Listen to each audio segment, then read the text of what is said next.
Alrighty, welcome to the Kitsuo Dusk of Time competitive review. This is going to be a video where I go over Kitsuo's competitive compendium and, from the cards within, tell you about potential synergies that they may have with cards in the Revolution format. I will also be doing a very brief explanation of what Kitsuo is about and the mechanics within it. Kitsuo Dusk of Time is a 300 card draft booster set intended for the Revolution format. It is a faction set, with each of the factions having its own mechanic and being 2 colors. Returning mechanics are ninjutsu, exalted, cycling, and adventures, and our new mechanics are revered, damned, flow, and time loop. Alright, our first mechanic spotlight is ninjutsu. It is an ability that says you can return an unblocked attacker you control to your hand and pay the ninjutsu cost to put this card onto the battlefield from your hand, tapped and attacking. Ninjutsu is typically focused in blue and black colors in canon. However, in Kitsuo, the colors are focused on blue and green, which is our faction. Has a lot of focus on combat damage triggers, as ninjutsu usually does. Our ninjas veer a little bigger than the ninjas from canon, but not by a huge margin. This is mostly green's influence showing up. Next up, our mechanic spotlight is exalted. Same as canon, whenever a creature you control attacks alone, that creature gets +1/+1 until end of turn. Very typical exalted package here. You're not going to see anything too different from how you've seen it before. One thing I am innovating on that Modern Horizons 3 brought in is exalted counters. I don't have any of them here on the slide, but they will be showing up later in our set review, so look forward to that. Our next mechanic is a new mechanic, revered. Revered says, this creature shares its following abilities with other creatures you control that have counters on them.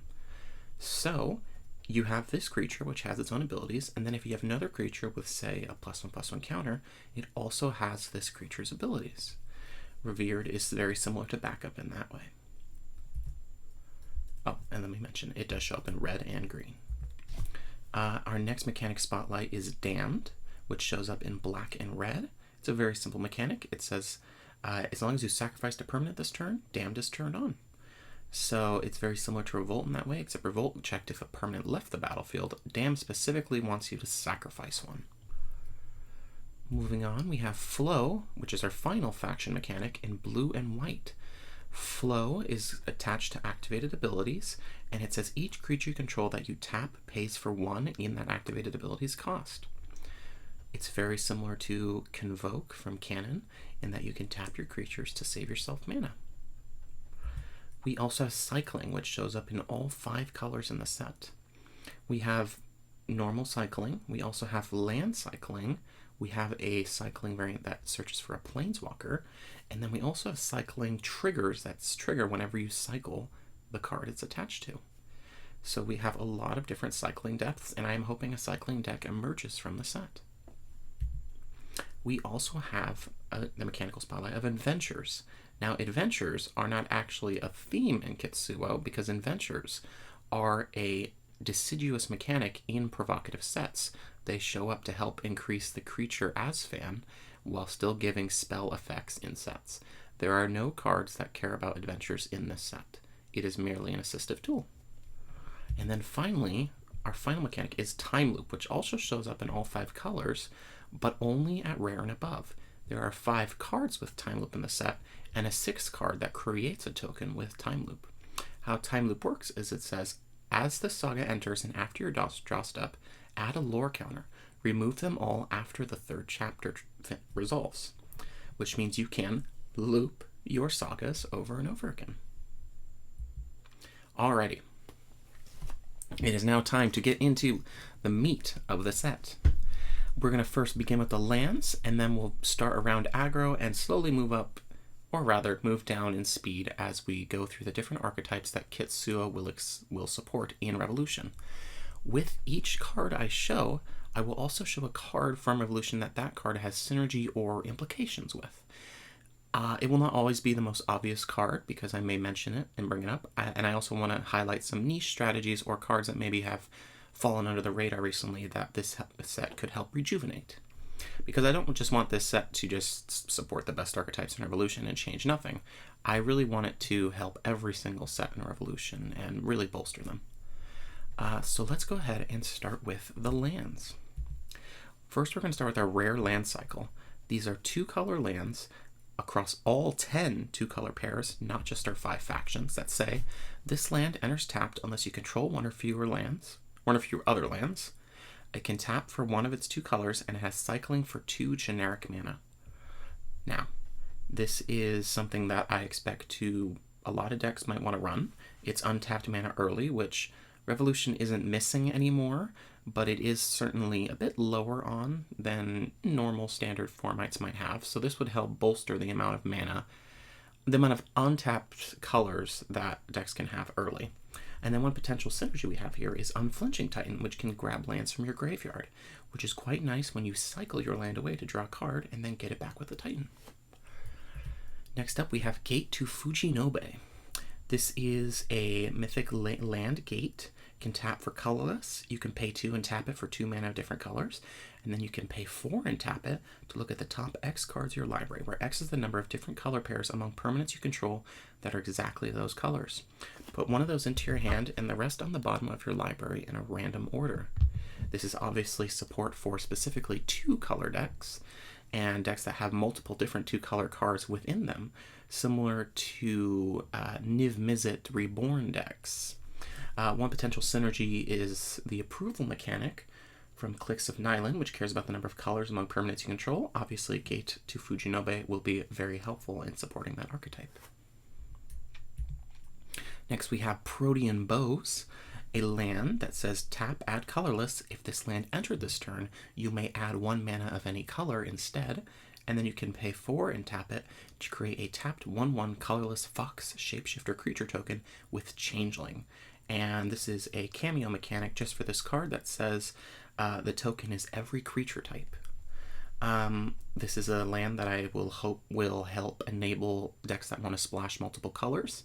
As you know, Nascent Lightvein will be rotating out with Hyperpop, so I'm hoping this land might help, maybe not fill its slot, but act similarly as a card that can come down untapped to help fix your mana.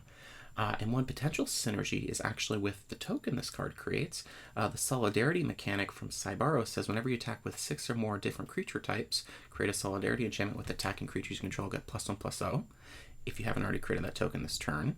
And obviously, our Changeling tokens have every creature type, so they will always trigger Solidarity. It is admittedly a little bit of a hoop to try to get the Changeling on the field in time for Solidarity to matter, but it's still a synergy to be aware of. Next, we have Opulent Vantage. It's a land that says when this land enters, you gain 2 life, and it has tap, add colorless.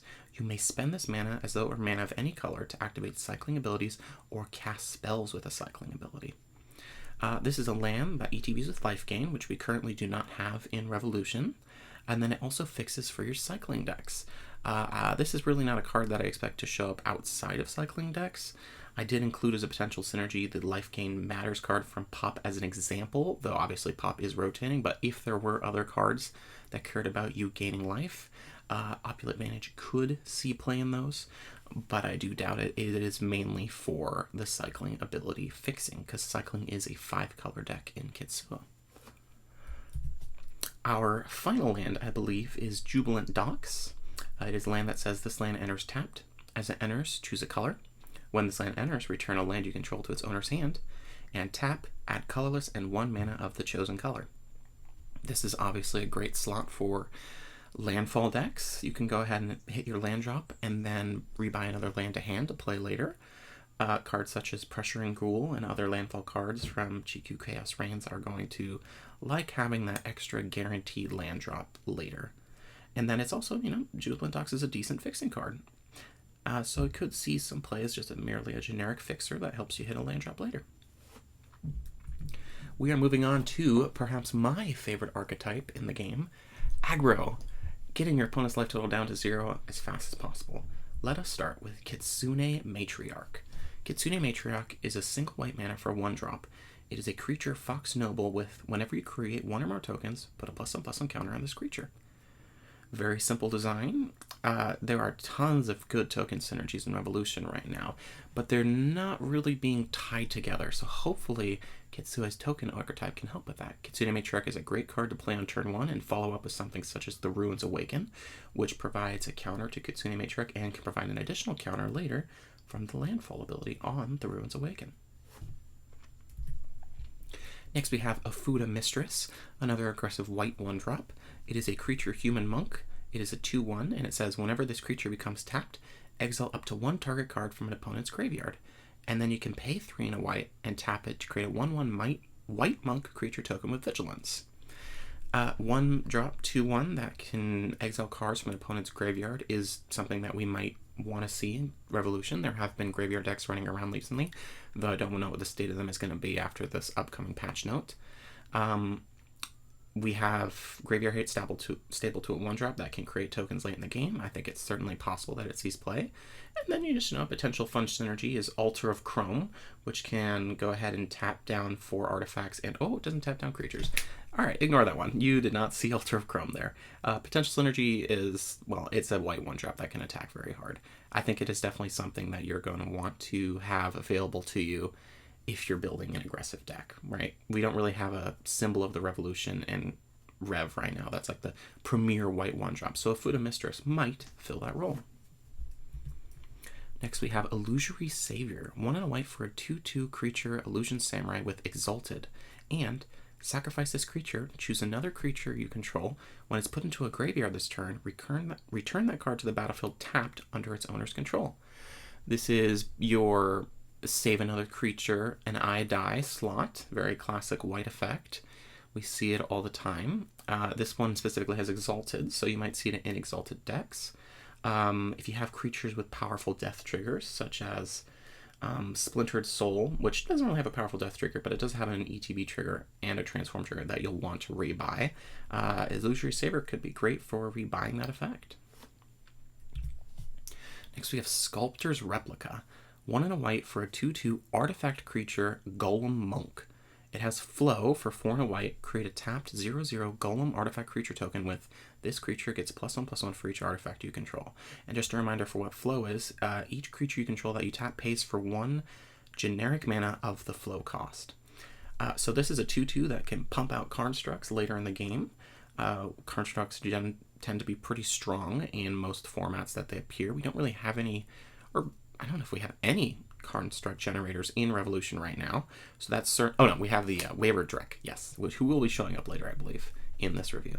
But we have Wayward Drek, so that is one possible option. And we have stuff like Imposing Iteration, which is a great payoff for going wide with artifacts. So Sculptor's Replica might just slot right in next to Imposing Iteration in like a colorless white-black deck. Next we have Imperial Honor Guard. 2 and a white for a 2/2 creature bird samurai with flying and exalted and non-basic, non-samurai permanents enter tapped.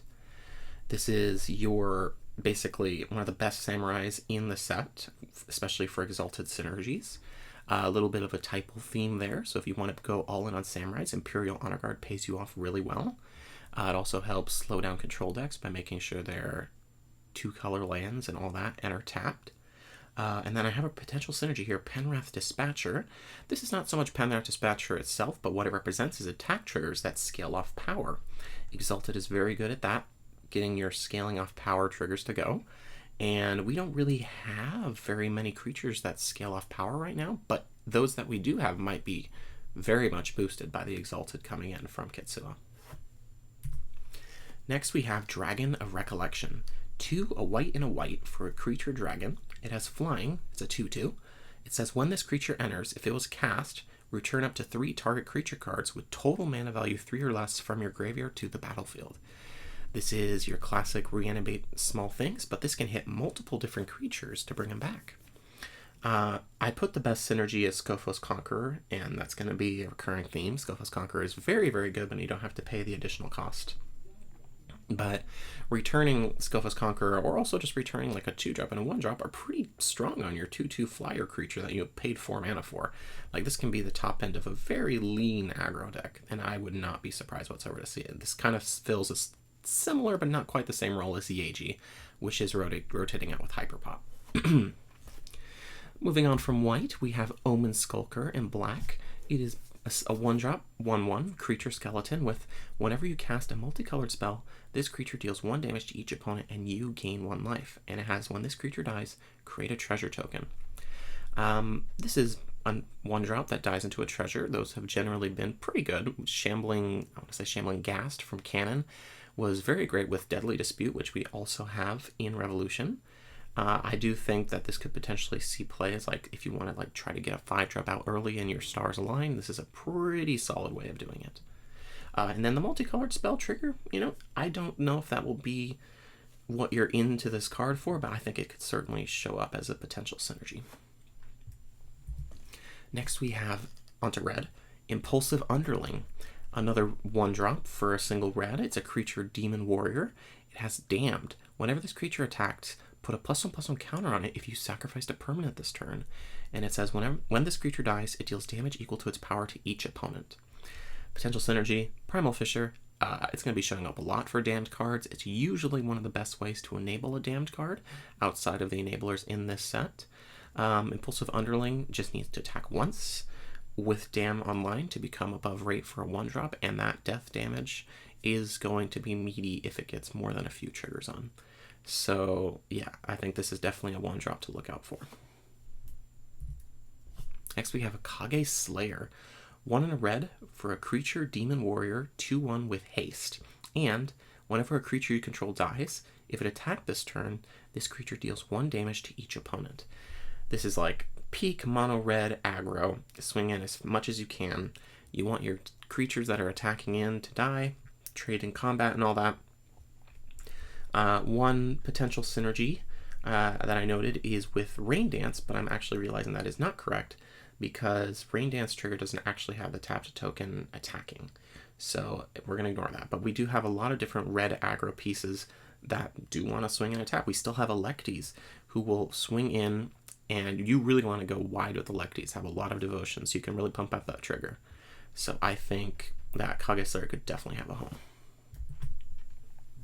Next we have Kieran of Boons. 1 a red for a 2/2 with Revered. It's a creature Kieran Spirit, by the way. Whenever this creature attacks, target creature defending player controls with power less than this creature's power can't block this turn. Reminder of Revered is that it shares its falling abilities with other creatures you control that have counters on them. So you can share the target creature can't block this turn with other creatures you control. Kieran of Boons is a great way to get damage in. You can potentially make your opponent's entire board just not able to block if you have a bunch of creatures with counters on them. Creatures like Seeker of New Horizons, Jen Slopeskidder, Skull and Nyx Weaver, cards I have personally championed as the mono green player.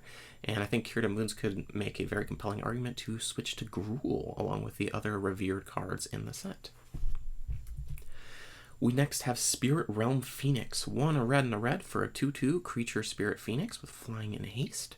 Whenever 1 or more +1/+1 counters are put on this creature, it deals that much damage to each opponent. And at the beginning of your end step, return this card from your graveyard to your hand if 1 or more +1/+1 counters are put on a creature you control this turn. So this is a recursive threat that can potentially ping down your opponents with some non-combat damage if you target it with your triggers, such as Jen's triggers. It's a flying haster, so it can repeatedly swing in the air, even if your opponent deals with it, because it will come back at a later turn. I put a potential synergy as Calamity Cap, because Calamity Cap can discard the Phoenix, put a counter on something, and then the Phoenix comes back on your end step. So you can just continually haste out stuff with Calamity Cap over and over again, and have this Phoenix as discard fodder. I think this is a very potent synergy that will see play if Phoenix gets into the format. Next we have Orochi Soulfang, moving on to green. It is a 1-drop creature Spirit Snake, 1/1. Whenever another creature you control enters, if that creature's power is greater than this creature's power, you may put a +1/+1 counter on this creature. And then you can pay 2 and a green to remove 2 +1/+1 counters from this creature, or sacrifice it to destroy target artifact or enchantment. Very classic effect, we have the 1-drop that grows when you play something bigger, and we have the ability to remove counters to destroy artifacts and enchantments, or just sacrifice the creature if you don't have the counters, and then grow it up again. One potential synergy was Xeno Planar Engineer. As of right now, Xeno doesn't really have many ways to trigger the turn he comes down in aggressive green lists, but with Orochi Soulfang, if you play Xeno while Orochi Soulfang's power is 2 or less, Orochi Soulfang will trigger, and then if Xeno doesn't have any +1/+1 counters on him, Xeno will also trigger, and you'll get your card draw and your counter. So I think that could be a very potent avenue for mono green or other aggressive green X decks. Next we have Uncoiling Realm Spawn. 1 and a green for a 2/2 creature Spirit Hydra. Whenever this creature attacks, choose 1. If you control another creature with greater power, put a +1/+1 counter on this creature. The base tower and toughness of other attacking creatures you control become equal to this creature's power and toughness until end of turn. Another potent card for GX counters aggro decks. This card grows and grows once you have bigger creatures in it, and then you can turn all your smaller creatures into the same power and toughness as a Realm Spawn, potentially turning it into a very powerful go wide tool. And then once again, I did put Xeno as a potential synergy because that first mode on Realm Spawn will put a counter on Realm Spawn if you control a Xeno, and then Xeno will get the counter as well and draw your card. So I think that is another very potent synergy. Moving on, we have Brutal Throat Crusher, our first ninjutsu card popping up. It's 1 a green and a green for a 4/4 with ninjutsu 2 and a green. When this creature enters, another target creature you control gains indestructible until end of turn. Untap it.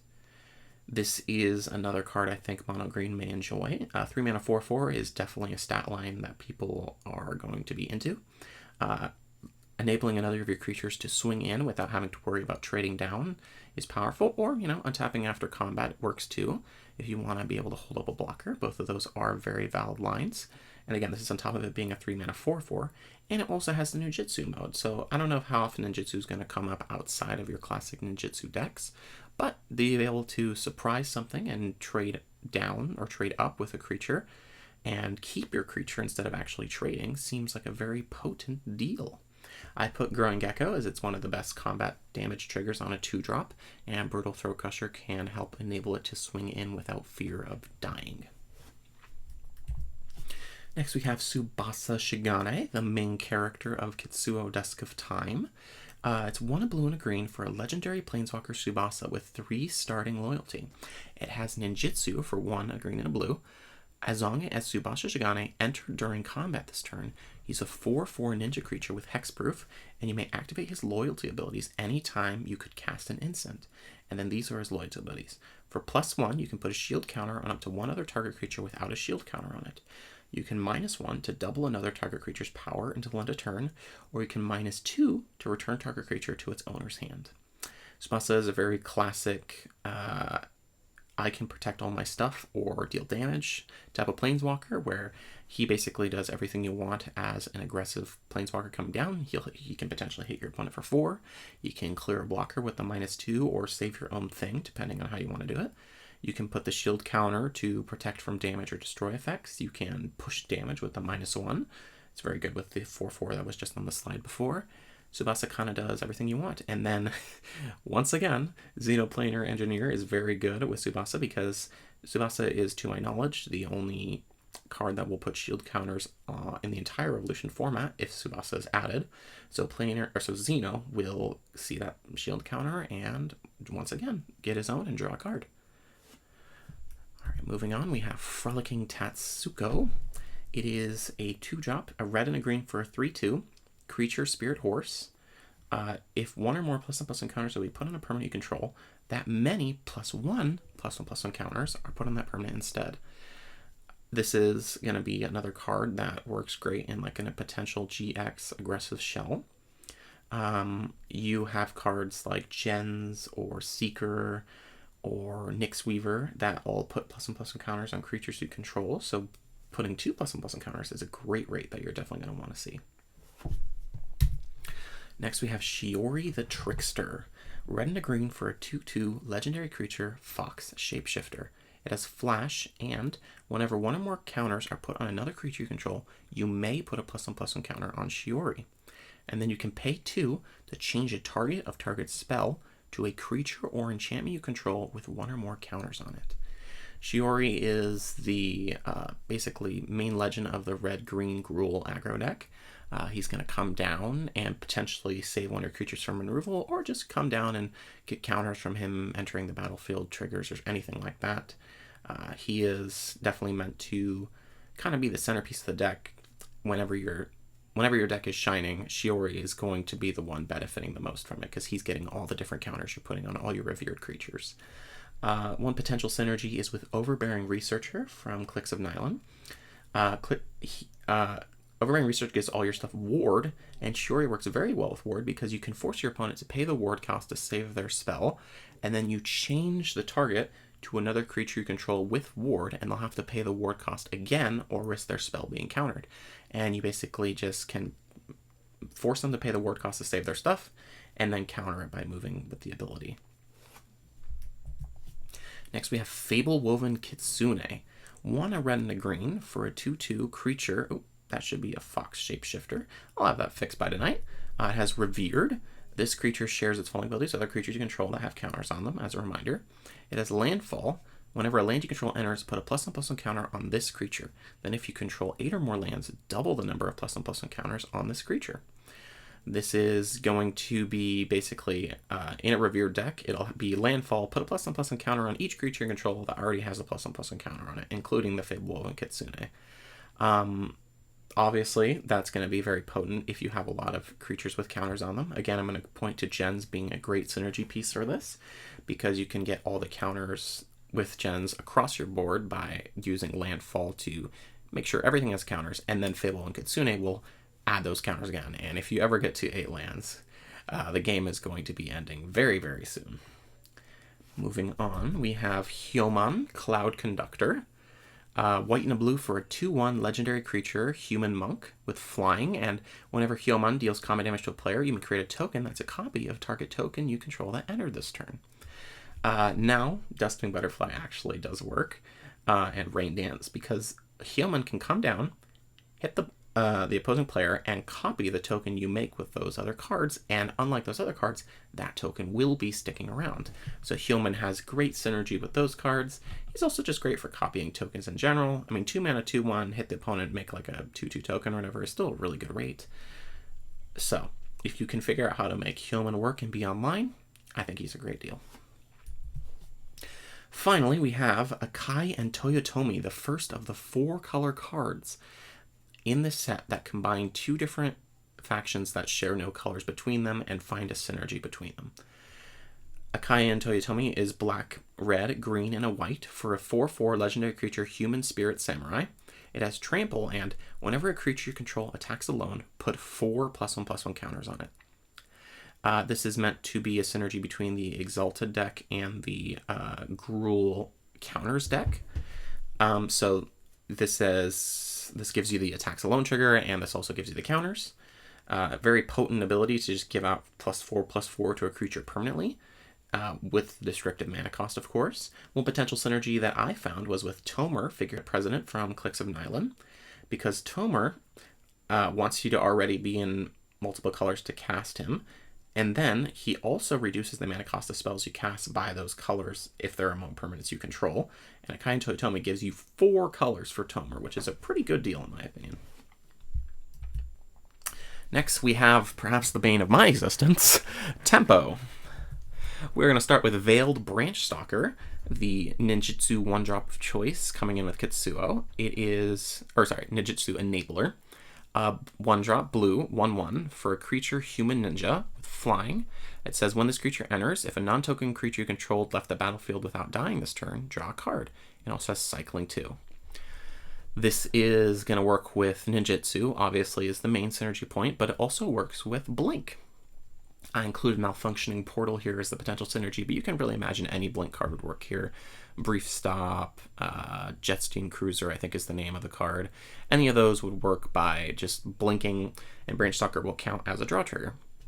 And Branch Stalker will also draw a card if you blink something else and then play Branch Stalker after. So Branch Stalker is kind of just like good in blink, and then also it'll be great in ninjutsu as well. We have our ninjutsu card draw creature of choice, which is going to be Daring Shinobi. 1 and a blue for a 2/1 creature Fox Ninja. It has ninjutsu for one single blue. And it says, whenever this creature deals combat damage to a player or planeswalker, you may draw a card. If you do, discard a card unless this creature entered this turn. This is a functional reprint of a card from canon, except it is not an enchantment creature like the card from canon. One potential synergy is with the card Charming Siren from Theros Age of Trax, which also has a trigger that says when it leaves the battlefield, if it wasn't blocking, you may bless target creature. Ninjutsu does trigger the Siren, so I do expect the Charming Siren and the Branch Stalker, the Veiled Branch Stalker, to be the ninjutsu cards of choice for the set. Next we have Threadweaver Shinobi. 3 and a blue for a 3/2 creature human ninja. It also has ninjutsu for 1 and a blue. If you would draw a card, except the first one you draw on each of your draw steps, draw 2 cards instead. A lot of the ninjutsu cards in Kitsuo do draw cards as part of their payoff. We have Daring Shinobi, we have the Branch Stalker that you just saw, and then there are a couple cards later that draw cards in addition. So I think Shinobi will be very potent in doubling those draws. I do think Shinobi could also just see play in other decks that don't really care about ninjutsu. One card I found was Techian Pledge, which can be a kind of insane play pattern if you follow me here. So Techian Pledge draws a card at base. So you're already drawing an additional card. So let's count it as 1 additional card. It then says target player discards all the cards in their hand and then draws that many cards. So now let's say you had, 4 cards in hand before you cast this. You go down to 3 cards when you cast it. You draw a card. You're back up to 4. And now you're going to discard Pledge and you're going to draw 8 cards with Shinobi. And that's not even counting Techian Pledge's other modes. So you're going for just Shinobi and one other card, you're going up 4 cards in raw advantage, and you're seeing 8 new cards in total. I think that could be definitely a very potent synergy. Moving on, we have Moonlight Adversary, a plant for the cycling deck. 1 and a black for a 2/1 creature Nightmare Noble. When this creature enters, you may pay X life. If you do, return X target cards you discarded this turn from your graveyard to your hand. And whenever you discard a card, each opponent loses 1 life and you gain 1 life. This is just like entirely meant for the cycling deck. It works very well whenever you cycle cards. You drain the opponent, and then you can also just rebuy some of your cheaper cycling cards. One potential synergy outside of cycling decks in Revolution was Garen, who can discard up to 2 cards and draw that many cards. So you are just turning your +1 into a straight up draw 2. And then you also get to start draining 2 every time you activate Garen. And not only that, Garen can -1 to flicker the adversary, as we say, and go ahead and rebuy that Enters trigger, which can be pretty potent if you cycle a bunch of cards before you activate that -1. And not only that, if you put Garen in this potential deck, the -2 could potentially exile a big cycling creature and get that damage as well. So I do think Garen and Moonlight Adversary could be best friends if it pans out. Next we have Merciless Ruiner. 2 and a black for a 2/1 creature Human Rogue Samurai with Exalted, and when this creature enters, each player sacrifices a creature or planeswalker of their choice. Very classic Fleshbag Marauder effect. We are giving up the extra point of power on Fleshbag Marauder for the Exalted trigger, which I think it's a pretty good deal. This is a powerful enters effect. We don't really have any 3 mana or less creatures that enter to have both players sacrifice a creature. That's not really something we have in Revolution right now. So stuff like Scattering Swine might really want effects like this. Come down with Merciless Ruiner, sacrifice something, then rebuy the sack again. Could be something that could be very potent. Next we have a Deflecting Kitsune. 1 a white and a blue for a 2/1 creature Fox Monk with Flash. When this creature enters, if it was cast, counter target non-creature spell unless its controller pays 1 for each creature you control. Counter spells attached to creatures tend to be pretty decent. This is a 3-drop, so that's also not bad. Obviously, you want to go as wide as possible to increase the power of the counter. Stuff like the Runes Awaken, once again, generates a lot of tokens for Deflecting Kitsune to work with. Next, we have Aether Dancer. 1 a white and a blue for a 2/3 creature Human Monk. Whenever you cast a non-creature spell, create a 1/1 blue bird creature token with flying. And then you can this is a flow ability. You have 10 white, blue. Draw cards equal to half the number of cards in your library, rounded up. And just a reminder for flow, each creature control that you tap pays for 1.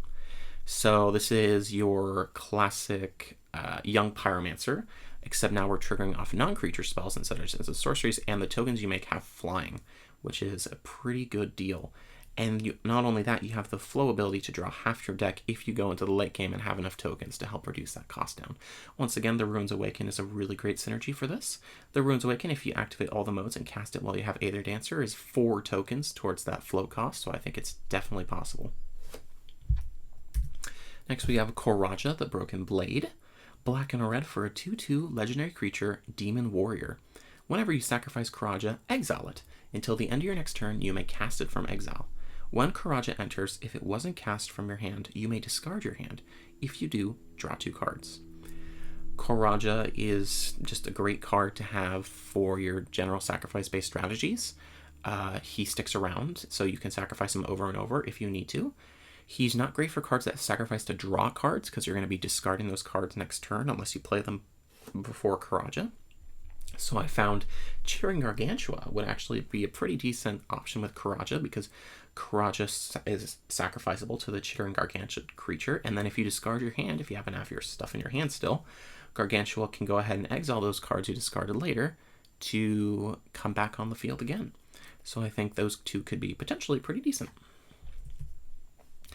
Next, and I believe finally for this section, we have Shigane Clan Head. 1 a green and a blue for a 2/2 creature human ninja. At the beginning of your end step, create a 1/1 blue ninja creature token with this creature can't be blocked by creatures with greater power. And whenever you activate a ninjutsu ability for the first time each turn, untap up to 2 target lands you control. Now, let's be honest, this is pretty much only going to see play in ninjutsu decks. However, I do think cards such as Manifest the Light Fanes that turn your lands into adding more than just 1 mana could potentially be very strong with that untap trigger. Generate more mana on every time you activate a ninjutsu ability has a lot of potential. I do believe that's it for tempo. Yes, value threats. I'm going to take a sip of water because this is a long recording. Okay, moving on to value threats. We have Elder Tattooist. 2 and a white for a 3/3 creature human monk with vigilance, and flow, 4 and a white.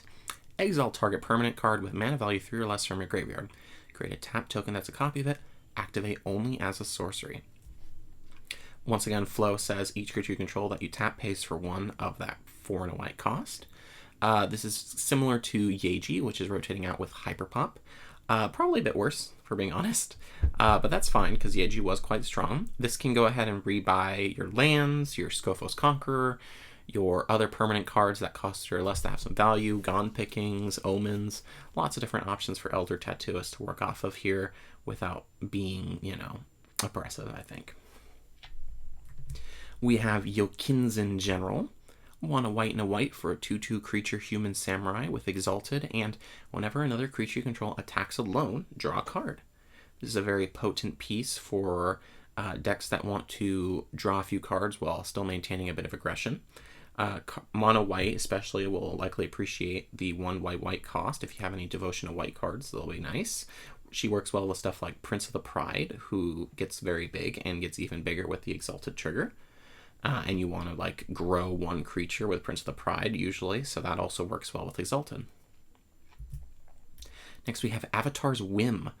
This is part of the land cycling cycle at rare, where each one scales off the number of that land you control plus the number of cards with the cycling ability in your graveyard. This is the island one. So it's 2 and a blue for a sorcery. Create a token that's a copy of target creature you control, except it has base power and toughness XX, where X is the number of islands you control, plus the number of cards with a cycling ability in your graveyard, and it has island cycling too. This is pretty much just generically good in any mono blue deck that has stuff that you want to copy. Anything that has a cheap trigger or scales off power is pretty good, but I specifically wanted to highlight Stormscraper of Ketaphos, because that card plays really well in multiples. And obviously, if you copy something with Avatar, if you copy Stormscraper with Avatar's Whim, you can start creating token copies of your XX with the other Stormscraper, and that can just get out of hand so fast. Next, we have Notori Skyblade. 2 and a blue for a 2/2 creature bird ninja with ninjutsu for 3 a blue and a blue. It has flying, and whenever this creature deals combat damage to a player or planeswalker, draw a card. Then if this creature entered this turn, create a token that's a copy of it. Obviously, going to be great in ninjutsu lists, but I actually wanted to highlight it with Calamity Cat, which obviously can give something haste. Notorious Skyblade is excellent with haste because let's say you play Notorious Skyblade turn 3 and Calamity Cat it.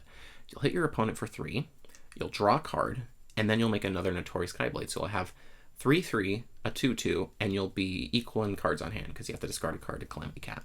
I think that's a pretty good deal. Next we have Simian Pupil, 2 and a blue for a creature human monk. And this is our first adventure creature. I'll start with the adventure. It's Monkey Around for X and a white. It's a sorcery adventure, and it says create X 1/1 white monkey creature tokens. And then the base card, I'll remind you again, is 2 and a blue for a 4/4, has vigilance, and whenever a creature token you control deals combat damage to a player, draw a card. This is a pretty easy 1-2 punch. Go wide with a bunch of monkeys, then they all swing in, deal damage, and you draw cards. Once again, this is another great card with the Runes Awaken, which seems, I mean, at least to me, it's one of the best token makers in Revolution right now, which the blue-white flow deck really does want. This is kind of just the obvious synergy here. Next we have Kage's Mercenary, 2 and a black for a 3/2 creature demon rogue. Whenever a non-token creature you control dies, draw a card. And then you can pay 2 and a black to sacrifice this creature, create an XX black demon creature token, where X is the number of creatures you control that died this turn. Activate only as a sorcery. And obviously that sacrifice mode will also draw a card because Kage's Mercenary does count itself. This is just Midnight Reaper or Grim Haruspex, whatever one you want to call from canon. This is a riff on. One potential synergy is with the Venerable Veteran from Clix of Nylon, which obviously triggers whenever it dies from its decayed ability, and it is a non-token creature that can come out again and again, so that can be a little decent draw engine with Kage's Mercenary. Next we have a Magacito, Mother Spirit. 2 of red and a green for a 2/3 legendary creature Whale Spirit. It says at the beginning of combat on your turn, distribute 2 +1/+1 counters among 1 or 2 other target creatures you control. And then, once during each of your turns, you may cast a creature spell from your graveyard by removing a number of counters from among creatures you control equal to that spell's mana value, in addition to paying its other costs. It's similar to the Quilled Great Worm, I think it's called, from Foundations, except for just all your creatures. This is similar also to Halana and Lena in that it gives out counters every combat, and it gives out a pretty solid amount too. This will never be swinging in itself usually, but it will kind of just sit there and steadily accrue you value and let you rebuy your stuff from the yard. It's kind of like a top end for aggro decks. One potential synergy is Stockbroker, which can come down and have a Magacita out on turn 3 due to it being a mana dork, and then also just hands out counters so you can recast stuff with a Magacito. So it's not a bad deal there either. Next we have Deepborn Calamity. 3 a black and a red for a 5/5 creature demon serpent. It has trample, and when this creature dies, exile the top 5 cards of your library. Until the end of your next turn, you may cast a non-land card from among them by paying life equal to its mana value, rather than pay its mana cost. This is like just a big guy that can swing in and deal some damage, and then if your opponent manages to kill it, you can cheat out something even bigger. We have been missing Scourge of Capitalism in Revolution recently, and we need to bring the bug back. The bug has to come back. So there are a couple cheat out tools such as this and others that we'll see later that can help do this. But again, I just want to emphasize Deepborn Calamity is still a 5 mana 5/5 trample at base, so it's not that bad to have out before you do the big powerful death trigger. Next we have the next 4-color card, Akuyo, the Sweet Fang. It's a 4 mana 4/5 legendary creature demon monk with menace and lifelink, and whenever a tapped creature you control dies, draw a card. Rain Dance and the Butterfly once again apply here. Your tapped creatures dying will help you draw cards, and obviously Rain Dance can also create token copies of Akuyo. So if your token copy of Akuyo dies, you draw a card off the token dying. You draw a card off Akuyo seeing that token dying as well. So it's kind of just like a double whammy of extra draws. So I think she could definitely see a good amount of play if you can handle that 4-color cost of white, blue, black, red, because that is a bit hefty. Next we have another 4-color card, the Ancient Master. 1 a green, a white, a blue, and a black for a 5/5 legendary creature human ninja samurai. It says, whenever the Ancient Master attacks alone, put any number of creature cards with total mana value 4 or less from your hand onto the battlefield tapped and attacking. Then return any number of creature cards with total mana value 4 or less from your graveyard to the battlefield tapped and attacking. So he just comes in, and he's basically an army in the can. If you've sculpted your hand in graveyard, even like a little bit, he can still get a ton of value. He does need to attack alone on a 5-drop, which can be a little rough, but it is possible. One potential synergy I listed was Survivors of the New World. Survivors of the New World kind of just does everything the Ancient Master wants. It's a 4-drop, so which is nice. If it dies, it's in the graveyard to pull back with the Ancient Master, and you get your value. You'll pull cards into your hand when Survivor dies, which again, Ancient Master can take advantage of. It kind of just is the full package for Ancient Master here. Next we have Koi Float, 3 mana, 3/3 artifact vehicle with flying, and it says whenever this vehicle attacks, reveal cards from the top of your library until you reveal a non-land card. Exile that card and put the rest on the bottom of your library in a random order. You may cast the exile card without paying its mana cost if it has mana value 2 or less, and then this vehicle has crew 2. Koi Float saw a lot of success in the Field Test 6. A little too much success. It did get a small nerf, but it was really great in aggro decks that had very low curves, letting them to have a card that just came in and cast a threat each turn. I do think something like Wayward Drek might appreciate having Koi Float, because Koi Float scales off the number of artifacts you can, or is an artifact for Wayward Drek to scale off of. Koi Float can cast Wayward Drek. The two are just a good combo. Next we have Takashi, City on the Wind. It's a 4 mana 4/4 legendary artifact vehicle with flying, and whenever Takashi attacks, draw a card for each creature that crewed it this turn. Then you may put any number of land cards from your hand onto the battlefield tapped, and as crew 2. This is a great way for just turbocharging out your landfall triggers. If you can draw enough cards or just have enough land cards in hand with Takashi when it attacks, you can just get so many good landfall triggers. Grassroots Campaigners, Sifting Through Soot's another great option to go ahead and just get like a ton of powerful triggers. Like Grassroots Campaigners can tap down your opponent's entire board, make Takashi super big, generate a bunch of treasure mana, since the lands do come in tabs, so you can use Campaigners to actually turn them into mana for the turn. So Takashi could find a nice little niche in decks that go long and want to hit landfall. All right, moving on, we have the finishers. And I drink some water for this one because they are big boys. I don't know what that means. We have Hakodate Regent. It is, or maybe Hakodate. I do not remember what the pronunciation on that one was. My apologies. I will find it out for next time. 4 and red for a 3/6 creature Phoenix Spirit with Revered. Again, this creature shares its following abilities with other creatures you control that have counters on them. It has flying, and double all damage this creature would deal. Once again, and you are not going to be, this is not the last time you'll be seeing it, Calamity Cat is a great card to synergize with it. Goes ahead and puts out counters, has haste, so you can go ahead and swing in with a flying double damage creature with haste. It kind of just does everything you want. Hakodate Regent is a perfect top end for aggro decks that can make it to 6 mana, because it will give your entire board flying and double damage. So, that is a good reason to go into the Regent.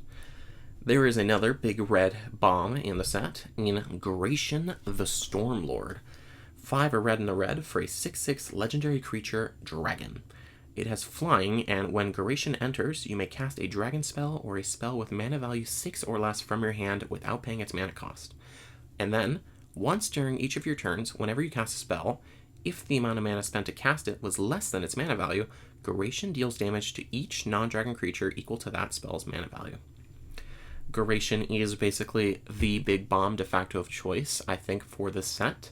It comes down, casts something for free from your hand, and does I don't want to say a mini board wipe because it can still do like 5 or 6 damage to everything, but does a damage-based board wipe to all the creatures that aren't dragons. One synergy that I wanted to highlight besides dragons is Iviana Dragon Tamer, who can go ahead and either ramp out to Gration or be cast by Gration to give him Ward 2 and haste, and maybe pick off something that survived Garation's board wipe. Or just go get a second Gration if you want to be able to hold up a second board wipe in hand. So I think these two are a pretty good synergy. Next we have Realm Violator. 5 and a green for a 6/6 creature Serpent Insect. It has trample, and when this creature enters, you may sacrifice 2 non-land, non-serpent permanents.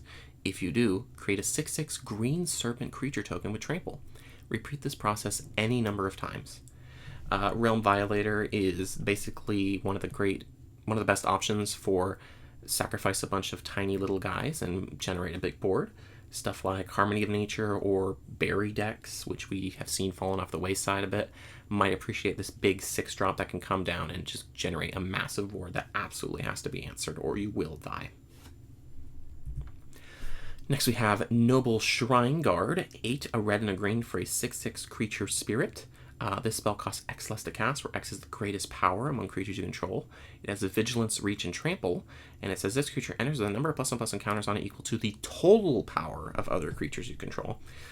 To note, the X less to cast and the total power are going to be keyed off different things. Noble Shrine Guard is great with creatures that have high power coming down, relative to their mana value. Stuff like Brutal Throat Crusher from this set, Vukarok Defector from Cybaros is another great choice to help really reduce that mana cost of Shrine Guard down, and to just have it come down and be like a giant, massive Vigilance, Reach, Trample threat. Next we have Ewai and Oda. 1, a blue, a black, a red, and a green for a 5/5 legendary creature, Human Demon Ninja. It has Trample, and whenever Ewai and Oda or another permanent you control leaves the battlefield, Ewai and Oda deals 2 damage to any target and you gain 2 life. Now, notice the wording of leaves the battlefield. You can sacrifice stuff, you can ninjutsu stuff away, you can just bounce a bunch of stuff, and Ewai and Oda will trigger. Once again, berries is an excellent choice here. You go through berries like a kid goes through tickets at a slot machine. You are going to get a ton of 2 damage triggers if you have Ewai and Oda out on the field. Revolutionary's Monument is a 7-mana 7/7 artifact creature golem. When this creature enters, reveal the top 10 cards of your library. For each non-golem permanent card revealed this way, you may sacrifice a permanent that shares a type with it. If you do, put that permanent card onto the battlefield under your control. Put the rest on the bottom of your library in a random order. This card can potentially come down and just put the top 10 cards of your library onto the battlefield if you have the fodder to sacrifice to it. This means you want cards that have a bunch of types among them that generate a bunch of different permanents of different types, stuff like Sustainable Vestments. Wayward Drek would be another interesting option. Cards that are one type and generate another type are generally going to be a pretty good choice to synergize with Revolutionary's Monument to put the top 10 cards of your library onto the field. Next we have Hard Ramp. This is going to be a very short category because there is only one card in the set that I would consider Hard Ramp and also a competitive card, and that is going to be Ethereal Blossom. 1 in the green for a 1/2 creature plant spirit. It has Revered, which means it shares its following abilities with other creatures you control that have counters on them, and it has tap at green. It's a 2-mana mana dork that can turn your other creatures into mana dorks if they have counters on them. We've seen this effect before in canon, but never at 2 mana, I believe. So this is going to be something that's a little stronger than the typical effect we see, which doesn't see much play. One potential synergy is with the card Venture Capitalist, which does generate tokens with counters on them. So that means you could potentially have all these tokens that start adding mana once they turn off their summoning sickness. So Ethereal Blossom could be quite good there. Next we have perhaps one of my favorite categories of the set, Build-Arounds. These are cards that you need to make deck building concessions to, but once you do, they have extremely powerful effects that could tip the game in your favor. First up, we have a Yeshi's Agent. 2 and a white for a creature human rogue, 3/3, and it says whenever one or more cards are put into exile from graveyards and or the battlefield during your turn, create a 1/1 blue bird creature token with flying. And that also has the adventure Perimeter Seal.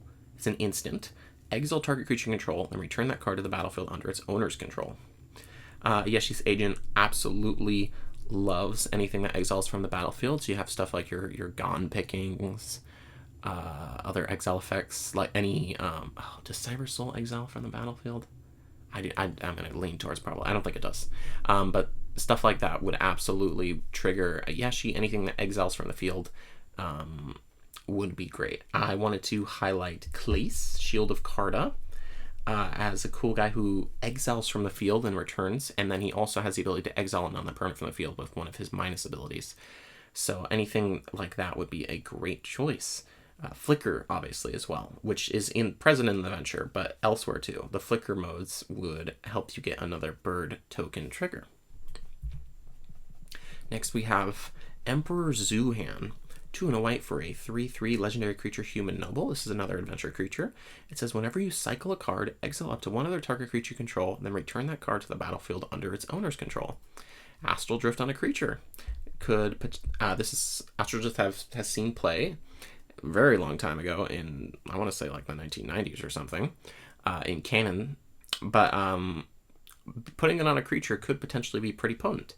We do have the Adventure as well, which is kind of a combo deck in its own right. It is called By Right. The mana cost is white, blue, black, red, green. It's a sorcery, and it says until end of turn, you may pay 1 life rather than pay cycling mana costs. So all your cycling cards suddenly become free-ish. You do have to pay 1 life, but it does turn it very potent, and that you could potentially burn through your deck. And if you have Zuhan on the battlefield, flicker a creature over and over again as you cycle. One potential synergy I found was Hardy Rough Rider.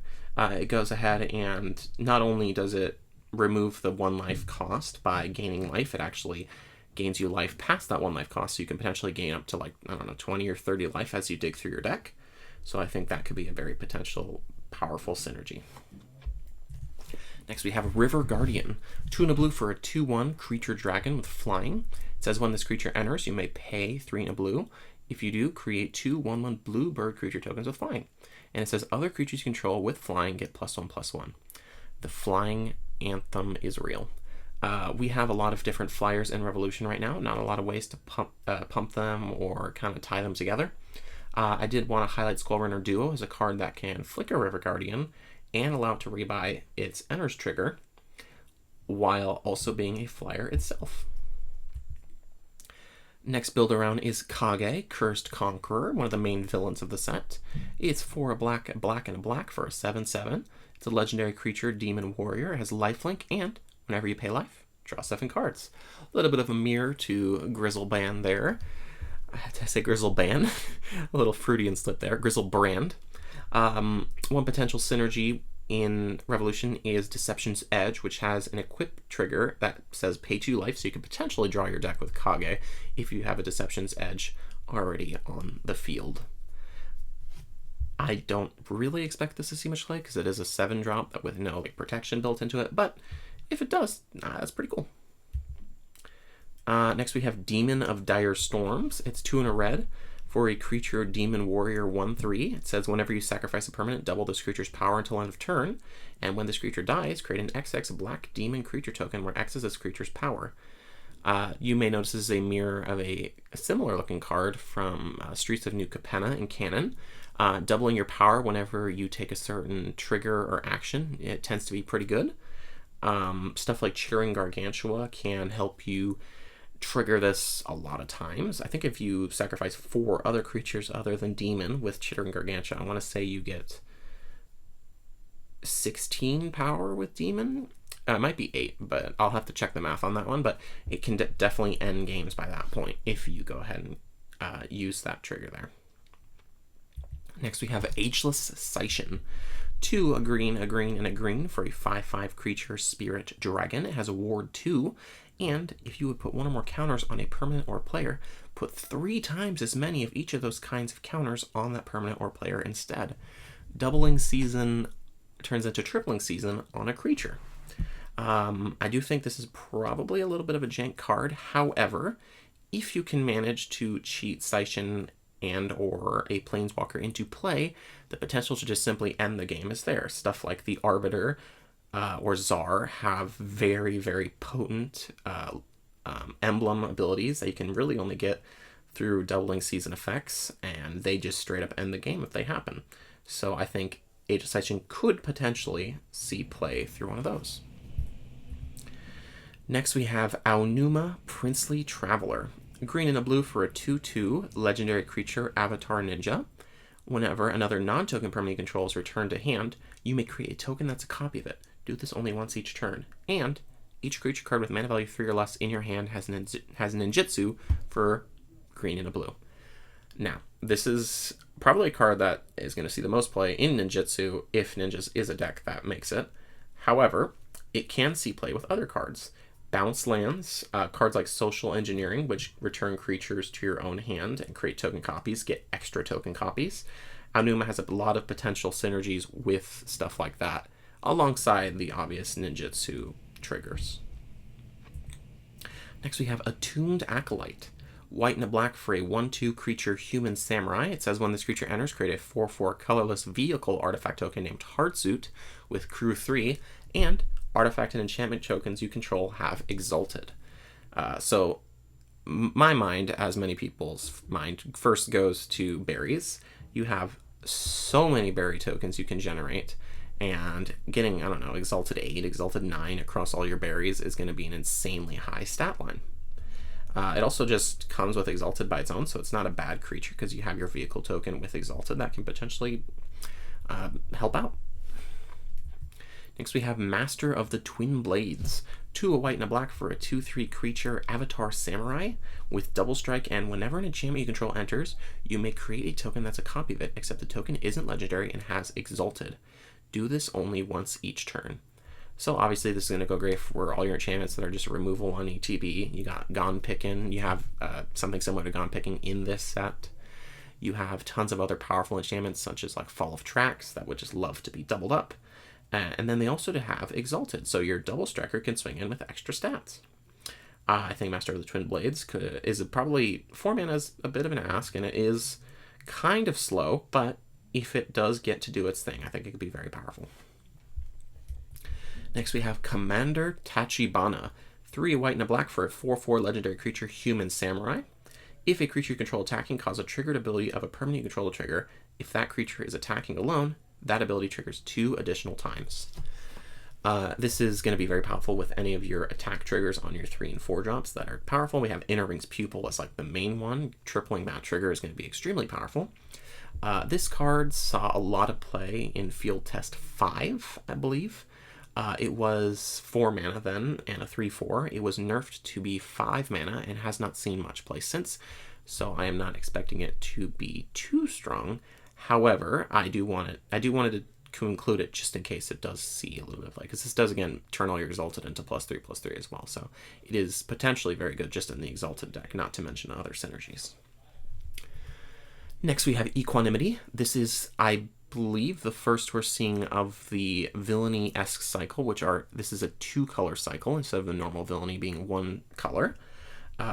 It's a white, a blue, and then a hybrid of the 2. It says whenever you create 1 or more tokens, you may instead create that many tokens that are copies of a token you control. Do this only once each turn, and whenever you attack, you may create a 1/1 blue bird creature token with flying. Obviously, you want to do cards that generate more than 1 token. I put Smart Shopper as an example here, but there's really lots of options in Revolution. This is just one of the cheaper ones. Creating 2 tokens instead of 1 is already a great start. Like, you can maybe, I don't know, turn your berries into bird tokens, 2 tokens, 3 tokens, token copies of creatures. You have that blue avatar token spell in KDT. That would be a great thing to copy with Equanimity. So you have tons of different options there. And then also just whenever you attack, you make a bird token is not a bad rate either. Next we have perhaps the card I will never be able to break. I will need Lit or someone else to help me with that. Stratostorm. It's 2 a white and a blue for a 4/4 creature elemental with flying and vigilance, and it says as long as this creature is on the battlefield, it has all activated abilities of cards in your graveyard. You may activate each of those abilities only once each turn. So kind of similar to Necrotic Ooze, I believe is the name here, except you can only activate the abilities once, but you get access to all types, not just creature types. Stratostorm is obviously very great with Planeswalker cards. You can activate their powerful loyalty abilities. Like, I think the untap each land ability on the Arbiter is a great deal that you can have with Stratostorm to just play Stratostorm, untap each land, and get to play something else if Arbiter is in your graveyard. There are obviously other great cards as well that you can run, but I can't list them all here. But yeah, there's tons of potential lines for this. It will definitely be up to others to identify what those are, because I am a bit small-brained for a card like this. Next we have Ruinous Portents. 1 a black, a red, and a red for a sorcery. It says sacrifice any number of permanents. Ruinous Portents deals X damage to each creature your opponents control, and you draw X cards, where X is the number of permanents sacrificed this way. This is a card that, again, excels well with just getting rid of a ton of fodder. You can go ahead and clear your opponent's board and draw a bunch of cards when you do that. So it tends to shine in decks that can go very wide with a bunch of shitty tokens, and also like one or two big guys that will see all those triggers and be able to swing in, such as Demon of Dire Storms, who would likely synergize pretty well with Portents. I did say Harmony of Nature would be another great choice, but again, tons of different options here for what you can sacrifice. Next we have Volatile Prosthetic, a 2-mana artifact equipment with equipped creature gets +1/+0, and if a source you control would deal non-combat damage to a player, you may have it deal damage equal to equipped creature's power instead. Now, I did put Brass Oracle as a potential synergy, but I meant this is a very similar effect, except it'll apply it to your entire board. If you have your shocks, your lightning strikes, and you put Volatile Prosthetic on, like, I don't know, 4/4 or 5/5, now those shocks and lightning strikes are dealing 6 damage, similar to how Brass Oracle scales with its own power and how it deals damage. This is the type of effect that can definitely just kill someone out of nowhere, but you do have to invest into playing this equipment and attaching it first to a bigger creature to really bring out its power.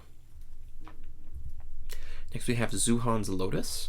It is an artifact for 5 mana with tap, sacrifice another non-land permanent, add X mana in any combinations of the sacrifice permanent colors, where X is 1 plus that permanent's mana value. Once again, Chittering Gargantua is going to show up as one of the best things to sack here. You can go ahead and add 11 mana in any combination of blue and black, which is obviously going to be really great at, you know, generating a ton of mana for whatever you need 11 mana for. Again, it also works pretty well in a sacrifice shell. Now we're moving on to the value non-creatures. More water for me. All right. We are going to begin with the canon character coming on to Kitsuo, the Dutiful Wanderer. 3 and a white for a legendary planeswalker with 4 loyalty. It says each opponent who casts a spell this turn can't attack the Dutiful Wanderer, and each opponent who attacked the Dutiful Wanderer this turn can't cast spells. Its loyalty abilities are +1, create a 2/2 white samurai creature token with Exalted, and -3, exile up to 1 target creature you control and up to 1 target creature you don't control, and return the creature you control to the battlefield under its owner's control. This is a planeswalker that is exceptionally good at dealing with boards. It can play some tokens to gum up the board. It can pick off your opponent's best thing and flicker your best thing. And then it also has that powerful passive to help control who's attacking the Wanderer, who's casting spells, and generally just make life pretty tough for your opponent who's trying to deal with it. Inner Ring's Pupil, again, one of the better flicker targets to target with the Wanderer. That curves into it pretty well. And you're going to find some other stuff as well, but I do think Pupil is one of the better targets. Next we have Confronting Time's Jailer. 2 and a blue for an enchantment saga with Time Loop. As a reminder, Time Loop is as the saga enters and after your draw step, add a lore counter, remove them all after chapter 3. First chapter is up to 1 other target non-land permanent phases out. Second chapter is draw 2 cards. And third chapter is create Time Bubble, a blue enchantment token with spells you cast cost 1 more to cast. And that is you creating that bubble. It is the downside. This is a card that as the game progresses, you will draw more and more cards off it, and your spells will begin to cost more and more. The non-land permanent phasing out can help with mitigating some of that spell inflation cost, but not all of it. So you are going to want to find ways to get rid of your time bubble. One such card is Glassblower's Forge. We can go ahead and sacrifice that time bubble token to draw a card. So now you are up on cards, and your spells do not cost more, and you are going to loop back through Confronting Time's Jailer to draw even more cards later. So you are generally pretty happy. Next, we have the Godtree Chimes. 2 and a blue for a legendary enchantment that says whenever you cycle a card, draw a card. It has cycling for 2 and a blue, and it says whenever you cycle this card, copy target triggered ability you control. You may choose new targets for the copy. This is a card that obviously will shine in cycling decks mainly. Doubling your draws off any cycled card is a really good rate for 2 blue, and then the trigger copying might actually show up other places. If you have a really powerful trigger you want to copy, you can go ahead and copy trigger and draw cards. That's not a bad rate. I went ahead and put Laced on Adepts as a potential synergy because it has cycling, obviously, so you get to draw extra cards off Godtree Chimes. And copying the trigger is not the worst thing in the world with the cycling ability on like turn 3, because you can go ahead and draw some extra cards off that. Next we have Conqueror's Glee. 2 a black and a black for an enchantment. Whenever an opponent loses life for the first time each turn, they lose 3 life. Whenever opponent discards a card for the first time each turn, they discard a card. Whenever opponent sacrifices a permanent for the first time each turn, they sacrifice a non-land permanent. Do note that it's a non-land permanent. We are not strip mining people. Conqueror's Glee is going to shine with cards that force your opponent to do things they do not want to do, which are mainly lose life, discard, and sacrifice permanents. They will also punish them for doing those. So if your opponent, I don't know, cracks a fetch, they may have to give up one of their creatures or tokens or something like that. One of the best cards to pair with Conqueror's Glee is Fennec's Touch, which has already proven itself a very popular card. Because Fennec's Touch forces your opponent to discard a card and lose life. So instead of losing 1 life and discarding 1 card, they're going to lose 4 life and discard 2 cards while Conqueror's Glee is out. So that could be a potentially pretty good synergy. Next we have Shigane Manor Burns. This was one of the kings of Field Test 6. Very popular card. People liked it quite a bit. What the card does, it's 1 and a red for an enchantment saga with Time Loop. As a reminder, Time Loop says, as the saga enters and after your draw step, add a lore counter, remove them all after chapter 3. On your first chapter, you create a tapped treasure token. On your second chapter, you may discard a card. If you do, exile the top 2 cards of your library. You may play one of those cards this turn. And on chapter 3, this saga deals 2 damage to each opponent, and then next turn you start it all again. Again, another great synergy is going to be Inner Ring's Pupil as one of the best 4-drops to ramp into. I did mention there was going to be some other ramp in the set that was not hard ramp, and Shigane Manor Burns is one of those options. It has generally played pretty well. People say they really like the games playing with or against it. It is a card that helps smooth out draws, which is something that is appreciated. And I am really looking forward to seeing how it does, if it gets into Rev, that is. Next we have Scouring the Riverbed. 2 a red and a red for an enchantment. When this enchantment enters, create a tapped treasure token, and it says, at the beginning of your upkeep, exile the top 3 cards of your library. Until end of turn, you may cast each of those cards by sacrificing a permanent in addition to paying their other costs. You cannot play lands with Scouring the Riverbed. Scouring the Riverbed does potentially draw you 3 cards each turn, and you can't see it, but I just air quoted with my fingers, because you do need to sacrifice some sort of permanent to get those cards. This is, again, going to be a great card in decks that have stuff to get rid of, whether it's getting rid of your lands in the late game to, play those cool cards, or if you have stuff that you put into your deck to sacrifice to Scouring the Riverbed. Stuff like Harmony of Nature is, again, going to shine here, especially since Scouring the Riverbed is itself an enchantment to help count towards Harmony with Nature. Next we have Imperial Production, another red enchantment. It's 3 and a red for, again, an enchantment with whenever you draw a card, exile the top card of your library. You may play that card this turn. And then it has cycling for a single red. This is going to be a card that excels with all your cantrips and all your little draw spells because it's going to double the efficacy of them. Stuff like Industrialize is going to dig 4 cards deep instead of, or I guess 6 cards deep with the Scry. It's going to dig a lot deeper than it normally does with Imperial Production out. I don't normally treat 5-mana enchantments that highly, but I do think the cycling for a single red is helping the card a lot here. Next we have Aoshun's Presence. This is part of an uncommon cycle of enchantments that turn into dragons. I do believe this is the only one that's going to show up on the competitive list today. The mana cost is Black-Red Hybrid. Black-Red Hybrid is a legendary enchantment with, at the end of combat on your turn, you may sacrifice another creature. If you do, Aoshun's Presence deals 2 damage to each opponent. That creature attacked this turn, and you draw a card. And then you can pay black and a red, not hybrid, that is black-red, to have Aoshun's Presence become a 3/2 dragon creature with flying in addition to its other types. Aoshun's Presence is a great card, another great draw engine for a red sacrifice deck, or sorry, a black-red sacrifice deck. Either one, it can be run in both, though generally you want to be running it in black-red color so you can turn it into a dragon if you need to. It will help ping down your opponents. It will draw you cards. If you run stuff like Eidolon of Empty Thoughts or Omen Skulker from earlier in the review, you can go ahead and turn their death triggers online while drawing you those cards and dealing that damage. The other black-red sacrifice enchantment engine is going to be Hellfire Crafting. It is an enchantment with Damned. At the beginning of your end step, exile the top card of your library. If you sacrificed a permanent this turn, at the beginning of your step, exile the top card of your library if you sacrificed a permanent this turn. You may play that card until you exile another card within this enchantment. So this is going to be a enchantment that goes ahead and draws, again, that's air quotes, a card each turn. You can play that card during your next turn, though your opponent is going to know what it is during their turn. Again, stuff like Primal Fissure is probably going to be one of the better ways to enable this. It is just going to be a simple draw engine. Next we have Butchery. This is another member of the Villainy cycle. This is an enchantment with whenever a source you control deals non-combat damage to an opponent, you draw a card and lose 1 life. At the beginning of your end step, this enchantment deals 3 damage to any target if you sacrifice 3 or more permanents this turn. Butchery is going to be one of the best ways to turn your burn and ping spells into card advantage. Stuff like Magma Flow will go ahead and draw you a card when you activate it, and Magma Flow will count towards that end step trigger of another 3 damage.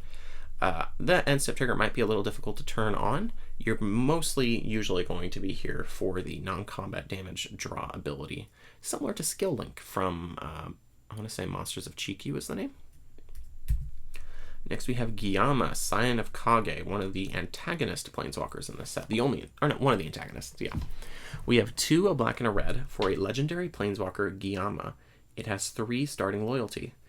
+1 is you may discard a card, sacrifice another non-land permanent, or pay 3 life. If you do, draw a card. -2 is you may discard a card, sacrifice another non-land permanent, or pay 3 life. If you do, target opponent discards a card, sacrifices a non-land permanent, and loses 3 life. Note the and there, they're going to do all 3. And then the -6 is you get an emblem with whenever a creature dies, you may exile it from its owner's graveyard. If you do, until your next end step, you may cast copies of the exiled card. Multiple copies, you can cast as many as you want. This is a card advantage planeswalker, obviously. The plus draws you cards, the minus kills your opponent's stuff and puts them down at most 2 cards and loses them some life.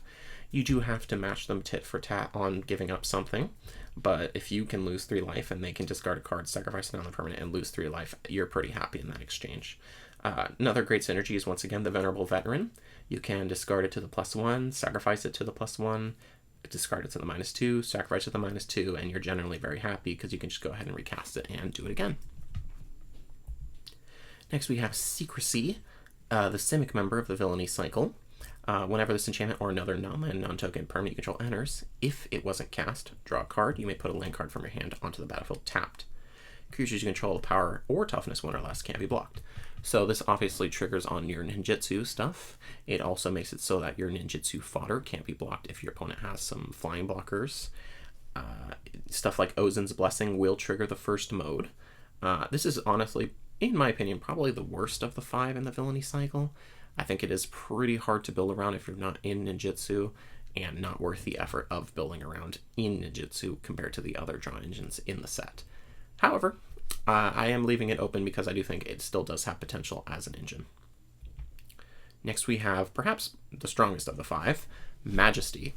Red, a green, and a Gruul hybrid for an enchantment. Whenever you cast a spell with mana value 4 or greater, create a 4/3 red and green Spirit Beast creature token. And whenever a creature source you control deals 4 more damage to a player, draw a card. This ability triggers only once each turn. So whenever you cast something that's 4 or more, you get a 4/3 red and green Spirit Beast creature token, which is a really good rate. And then just dealing 4 or more damage to a player once a turn, you get to draw a card as well.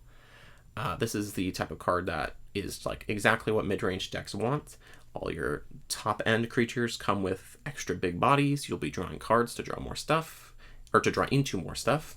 Potential synergy is literally any 4-drop in Mono Green's catalog, or any 4-drop in a Gruul catalog, really, because, but especially Nessian Scout Captain, because it can give all your beast tokens +1/+1 and trample. Next we have Mastery. White, black, and a white-black hybrid. Whenever you cast a non-creature spell, put an Exalted counter on this enchantment. I did tell you Exalted counters would be showing up. Whenever a creature you control attacks, draw X cards if its power is greater than 7, where X is the difference. This is a card that I have really no idea how to evaluate, which is crazy because I was the one who designed it. It is probably pretty decent in an Exalted deck, even though most of the Exalted payoffs are creatures. But however, in Revolution, I struggled to find a potential synergy for Mastery that was not just like a generic cast non-creature spells. So I do think someone smarter than me is going to have to crack this card because I cannot. Next we have Staff of Balance. It's 1 a white and a blue for an artifact. It has tap, surveil 1, 1 and a tap, tap target creature, 2 and a tap, draw a card, and Flow for 3 mana, untap this artifact. And a reminder of Flow is that each creature you control that you tap pays for 1 of that 3 mana cost. Staff of Balance is kind of just what you want as a control player. You can dig for cards, you can tap down your opponent's big scary things, and you can also just draw cards. I went ahead and put it with Illustrious Shang-Fa as a potential synergy, because Illustrious Shang-Fa is typically a control planeswalker, and I am almost 100% certain that you're going to be happy sacrificing this artifact to destroy all your opponent's artifacts if they have something scary. So that is a nice little bonus. Next we have the main villain of the set, turned hero at the very last moment. A Yeshi times Jailer, 2, a green, a white, and a blue for a 4 loyalty planeswalker. +1 is draw a card for each different mana value among spells you've cast this turn. -X is exile target non-land, non-token permanent with mana value X or less. You create a colorless Saga enchantment token with Time Loop, and on the 3rd chapter, you may cast a copy of the exile card without paying its mana cost. I'll explain that one more in a little bit. And then -8 is starting with you. Each player takes an extra turn after this one. You gain control of each opponent during that player's next turn. So to go back again to that Time Loop enchantment token, the 3rd chapter is the only one that has any rules text. The 1st and 2nd chapters will not do anything on the token. So you are simply waiting for the 3rd chapter to get a copy of the thing you exiled. Yeshi, they are a very potent planeswalker for control strategies. This is more akin for something for tap out control, since you do want to actively cast spells during your turn to take advantage of their +1. Stuff such as Gaze Upon Civilization, which appreciates a Yeshi's multiple colors, can help you also increase the number of spells you cast in a turn, increasing the amount of cards you draw off a Yeshi's +1. Next, we have one-shot card draw. This is not going to have a lot of synergize pieces in it, because card draw is kind of just something you run without in synergy. Sometimes it matters that it's a spell, but generally not so much. First up, we have Expert Blade Work. It is a instant for a single blue. It says draw a card. The next ninjutsu ability to activate this turn costs 1 less to activate. Obviously, that last ability is not going to synergize with anything in Revolution. It really only synergizes with the ninjutsu cards in set. If you play with those, it is basically a free card, because you get to cast Blade Work, and then your next ninjutsu ability costs 1 less to cast, so you basically drew a free card. Next, we have Sundering the Fleet. It is a sorcery for a single mana that says an additional cost to cast a spell, sacrifice an artifact or creature, draw 2 cards. I wanted to highlight Eidolon of Empty Thoughts / Omen Skulker as great cards to sacrifice to this, because you can sacrifice the creature or you can sacrifice the treasure dynamic, and either one's a pretty good deal. Next, we have Wretched Bargain for 2 and a black. It's a sorcery with you draw 2 cards and lose 2 life, and Damned, if you sacrificed a permanent this turn, add black. So that is mana you're adding to your pool. Once again, Primal Fissure is likely going to be the best option to enable this. Cityscape will do pretty decently here as well. Next, we have Meditation. 2, a white, and a blue for an instant. You gain 2 life and draw 2 cards, and cycling 2. Pretty generic draw 2. I imagine control players will appreciate a draw 2 that can also be a draw 1 if you don't have enough mana, and gain a little bit of life on top. Finally, we have Dynasty's Benediction. 4, a green, and a blue for a sorcery. Draw 4 cards. You may put up to 2 land cards from your hand onto the battlefield tapped, and it has cycling for green-blue hybrid. Without the green-blue hybrid, I doubt you ever look at this, even with the little mini ramp, but with the cycling added in, I think any deck that kind of wants to go long and might want to refill on that draw 4 could see Dynasty's Benediction as an option. Moving on, we have tutors. There are not very many generic tutors in KDT, however there are a lot of focus tutors that tutor one specific thing, which I do think merits some discussion. First, we have Imperial Tor.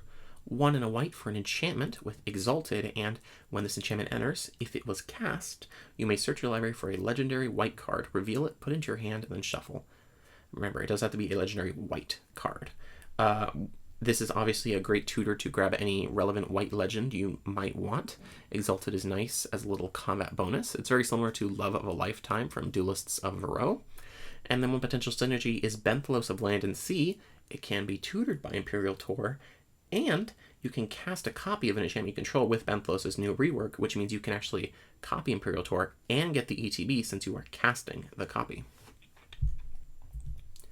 Next we have Stonework Titan, 3 and a green for a 5/4 artifact creature turtle. When this creature enters, you may search your library for a creature or land card with mana value 1 or less, put it onto the battlefield, then shuffle. And then you can pay 1 and a green to return another creature or land you control to its owner's hand. If you do, this creature gains indestructible until end of turn.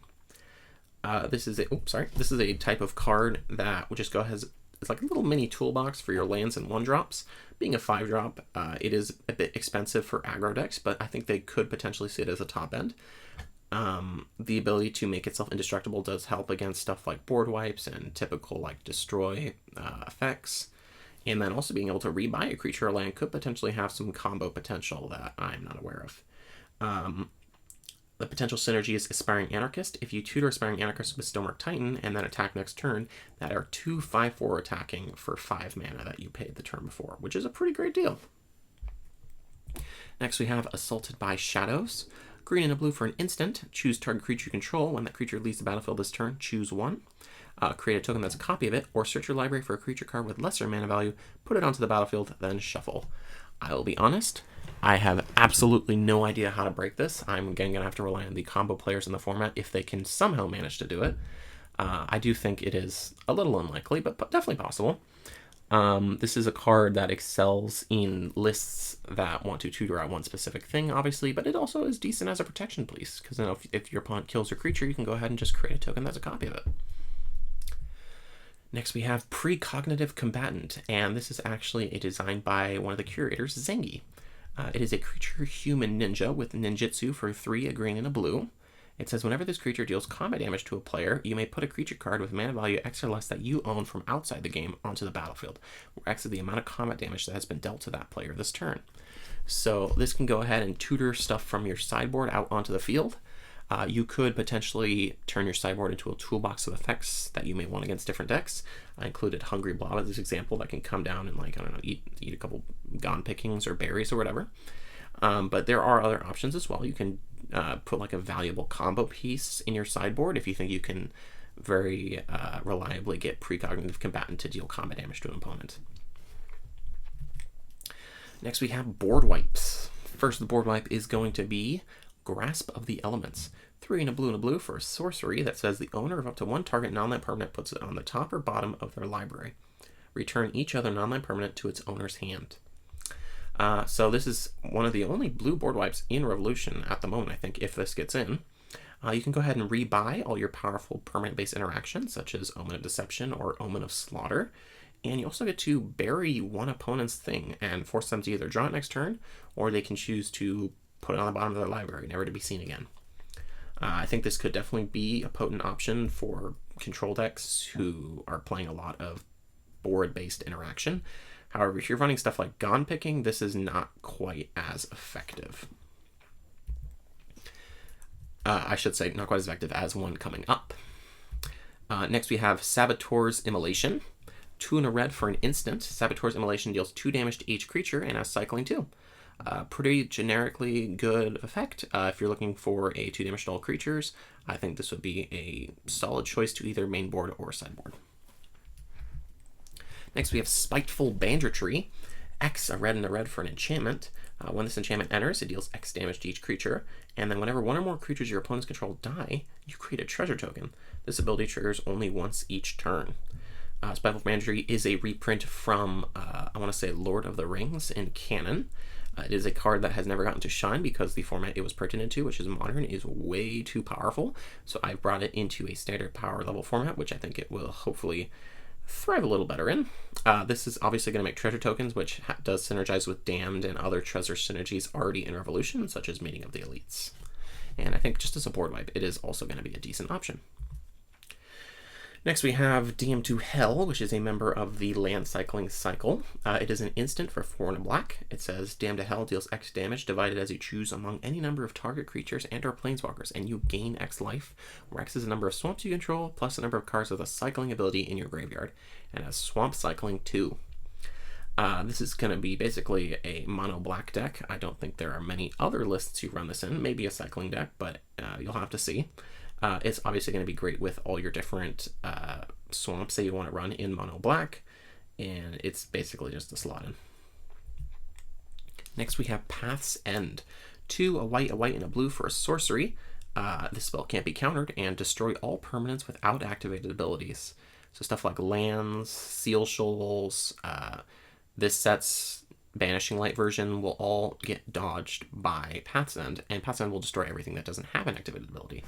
So this includes, I mean, again, there's even more options like Cycling, Flow, Ninjutsu, Cyber Soul. There are a ton of things this misses, and you can technically, if you want, build around it, if you think this is something you'll either be facing or running. Next we have a Yeshi Breaks the Loop. X, a green, a white, and a blue for an instant with choose one or more. Exile each artifact with mana value X or less. Exile each creature with mana value X or less. Or exile each enchantment with mana value X or less. This is a card that I think you tech into if you are afraid of token decks. This can very profitably clear tokens. It's a generically good card. There's not a ton of potential synergies here for like what it does. But I think if you are investing into it, it is to definitely target a certain matchup because it is a lot of mana to actually clear some more expensive boards. Instant speed is nice though. Next we have single target removal down from the board wipes. I believe this is our last big category in the set. First we have Swift Reproach. 1 and a white for an instant with exile target creature or planeswalker an opponent controls. If its controller has fewer cards in hand than you, they may draw a card. So this is a removal spell that plays off white's need to have less cards in hand than an opponent and catch up. This will reward your opponent if you are not doing that, if they have less cards in hand than you. So this will push it to be not to be in so many control-based strategies potentially. One potential synergy is Calamity Cat, which can go ahead and discard cards from your hand to get you below that threshold. Next we have Sealing Strike. This sets Banishing Light variants. 2 and a white for an enchantment. When this enchantment enters, exile target non-land permanent and opponent controls until this enchantment leaves the battlefield. And it has Cycling for 2 generic. This is going to probably slot right into the activated ability shells such as Seal Shoals, which will appreciate having a permanent card that you can cycle for working towards that 2 or more non-mana abilities. This will get dodged by Path's End, so you can go ahead and run it in Path's End to make sure your opponent's stuff gets exiled without worrying that Path's End will clear it away. It's kind of just everything that an activated abilities deck would want. Next we have Welkin Eviction. 6 and a white for an enchantment with flash, and this spell costs X less to cast, where X is the number of planes you control plus the number of cards with the cycling ability in your graveyard. When this enchantment enters, exile target non-land permanent and opponent controls until this enchantment leaves the battlefield, and has plane cycling too. This is another Banishing Light, though this one is definitely much more expensive than Sealing Strike, and a bit narrower in that you only want to run it in a mono white or cycling deck. In mono white, it's definitely going to shine because by the time you're at Fall of a Lantern mana, you can also hold this up to potentially kill a different non-creature threat if your opponent doesn't commit to board. It also has plane cycling too, so you can use it to help hit your land drops. Again, this is also just something that the control deck really wants. Instant speed, really removal that can hit a lot of different targets. Next we have Dragon's Repose. 1 and a blue for an instant. This spell costs 1 less to cast if you control a creature with flying. Return target non-land permanent to its owner's hand. Tempo Jacks Rejoice. You have something that you can play along your flyers with curiosities attached to them to bounce your opponent's board and clear blockers. This is kind of just going to be like a generic tool that you put into any deck that has not glut of flyers, that's the word I want. A good amount of flyers. I'll put that. Let's say that. A good amount of flyers, such as Howbase Familiar and such, to shore up any weaknesses that you have on your opponent's board that you need to bounce out of the way. Next we have Drag into the Dark. 1 in the black for an instant with Damned. Destroy target creature if it has mana value 3 or less, or if you sacrificed a permanent this turn. Once again, Primal Fissure is going to be one of the better ways of enabling it. I do like the texture of Primal Fissure with Damned. It can go ahead and enable stuff like Drag into the Dark early on the turn it comes down, but on the turn it comes down, your opponent will mostly have small creatures anyway, and on later turns, Primal Fissure is going to be entering tapped, which means you may have to wait to Drag into the Dark something with mana value 4 or greater, which I think gives it some excellent flavor if you're considering Primal Fissure or, oh gosh, I'm forgetting the other fetch, but the other fetch the other main redevelop Cityscape, or redevelop Cityscape for your deck for the purposes of enabling Damned. Oh my god, my brain is losing it. We have Ruiner's Execution. 1 and a black for an instant. Choose one. Each opponent sacrifices a creature that's 1 or fewer colors. Each opponent sacrifices a creature that's 2 or more colors. This is just similar to Sheoldred's Edict from Canon. This is just an edict that lets you kind of pick and choose what you want to sacrifice, while not just saying destroy target creature of your choice, right? This can still hit colorless creatures. This can hit creatures that are a bunch of colors that your opponent may be running that are like bombs. I mean, certainly Kitsuo is introducing a couple multicolored creatures that you may want to kill with this, and I think there are definitely some nice textures that this introduces. Next we have Bleeding Out. Red and a red for an instant. Bleeding Out deals 3 damage to any target. Excess damage dealt to a creature or planeswalker this way is dealt to its controller instead. I think the best lightning bolt or lightning strike effect is rotating out with Hyperpop, so this hopefully helps stem that a little bit with another bolt effect. This being able to deal excess damage does help you feel better about bolting the bird in the early game, and it also does synergize pretty well with stuff like the Volatile Prosthetic. Next we have Hell's Boon. 1 and a red for an instant. Hell's Boon deals 3 damage to up to 1 target creature or planeswalker, and once again, Damned. If you sacrifice a permanent this turn, Hell's Boon deals 2 damage to each opponent. And yeah, Primal Fissure is going to be one of the better ways of enabling this again. Next we have Momentous Strike. It is a single green mana for a sorcery. Target creature you control deals damage equal to its power to target creature or planeswalker and opponent controls. This is a functional reprint of Hard-Hitting Question from Murders of Carlisle Manor, except the name isn't dumb this time. This does not currently have any potential synergies. You will slot this into your green X aggro and mid-range decks and be pretty happy about it. Next we have Creation's Combustion. Black and a red for an instant. As an additional cost to cast a spell, sacrifice an artifact, sacrifice a creature, or pay 3 life. Destroy target creature or planeswalker. A lot of the stuff about Sundering the Fleet applies here too. A lot of Empty Thoughts is one of the better ways to enable it. You do have the pay 3 life option here if you just want to take a hit to your life total to destroy the thing that is threatening you. And it also can hit planeswalkers, so that's a decent deal as well. Next we have Banisher's Rifle. I believe this is the last single target removal. 2 a white and a black for an artifact. It has Exalted, that's 2 instances of Exalted. When this artifact enters, if it was cast, exile target non-land permanent and opponent controls. There was a Flicker deck, I believe, in one of the field tests that utilized this, so that was kiboshed pretty quick. This is going to be your generic kill anything forever. It is going to probably be a pretty wide range of targets that you have in the meta right now, so I think exile target non-land permanent is probably something you're going to want to be interested in. Stuff like Scattering Swine, while not flickering it, does let you replay it and exile another thing, while also enjoying the double Exalted trigger. Alright, I need more water. Next up, we have Cheating on Mana. We have Auspicious Return, 4 a white and a white for an enchantment. When this enchantment enters, return target creature card from your graveyard to the battlefield. And at the beginning of your end step, exile to 1 target creature you control, then return that card to the battlefield under its owner's control. Auspicious Return is going to bring Reanimator to Revolution. Right now there isn't really a Reanimator list unless you count Skotha reanimating himself over and over again. Auspicious Return excels with the newly buffed Army of Tracks because you can go ahead and reanimate it and then flicker it to make a truly massive board.